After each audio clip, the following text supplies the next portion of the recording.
ಸಾಕ್ಷಿಗಳು. ಅದನ್ನು ತಪ್ಪಿಸ್ಕೊಳ್ಳಿಕ್ಕೆ ಸಾಧ್ಯ ಇಲ್ಲ.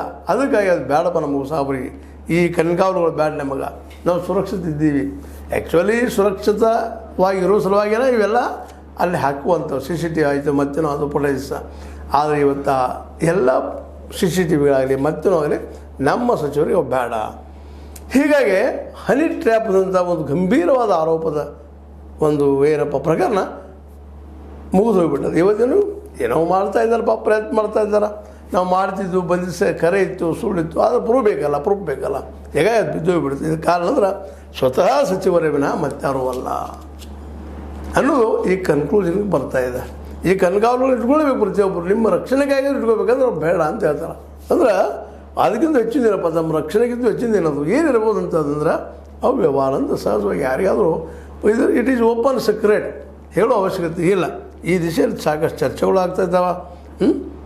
ಇವು ಸೂಕ್ಷ್ಮ ವಿಷಯ ಆಗೋದ್ರಿಂದಾಗಿ ಯಾರೂ ಈ ಬಗ್ಗೆ ಏನಪ್ಪ ಅಂತಂದ್ರೆ ವಿಶೇಷವಾಗಿ ಚರ್ಚೆ ಮಾಡಲಿಕ್ಕೆ ಹೊರಟಿಲ್ಲ.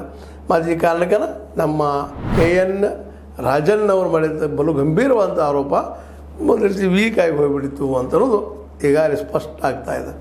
ಈ ಒಂದು ಹನಿ ಟ್ರ್ಯಾಪ್ ಕೇಸ್ ಏನಾದ್ರು ಬಿದ್ದು ಹೋಗಿದ್ರೆ ಅದಕ್ಕೆ ಸ್ವತಃ ಈ ಸಚಿವರುಗಳಾಗಿರ್ಬೋದು ಮತ್ತವರು ಆಗಿರ್ಬೋದು ತಮ್ಮ ಮನೆಗಳಲ್ಲೇ CCTVಗಳನ್ನ ಕೂಡಿಸಲಾರದ್ದು.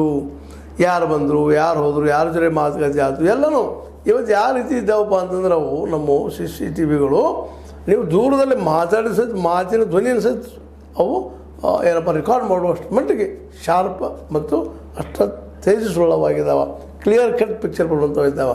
ಹೀಗಾಗಿ ತಮ್ಮ ಮನೆಗಳಿಗೆ ಯಾರು ಬಂದರು, ಯಾರು ಹೋದರು, ಯಾವ ಟೈಮ್ದಾಗ ಭೇಟಿ ಆದರು ಇವೆಲ್ಲ ರೆಕಾರ್ಡ್ ಆದ್ರೆ ನಾಳೆ ತಮಗೆ ಆಪತ್ತು ಅನ್ನೋ ಕಾರಣಕ್ಕಾಗಿನ ಈ ಒಂದು ಎಲ್ಲ ಸಚಿವರಾತು ಇನ್ನುಳಿದರಾತು ತಮ್ಮ ಸ್ಥಳಗಳಿಗೆ ಏನಂತ ಮನೆಗಳಿಗೆ ವಾಸ ಸ್ಥಾನಗಳಿಗೆ CCTVಯನ್ನು ಕೂಡಿಸಿಲ್ಲ ಅನ್ನುವಂಥದ್ದು.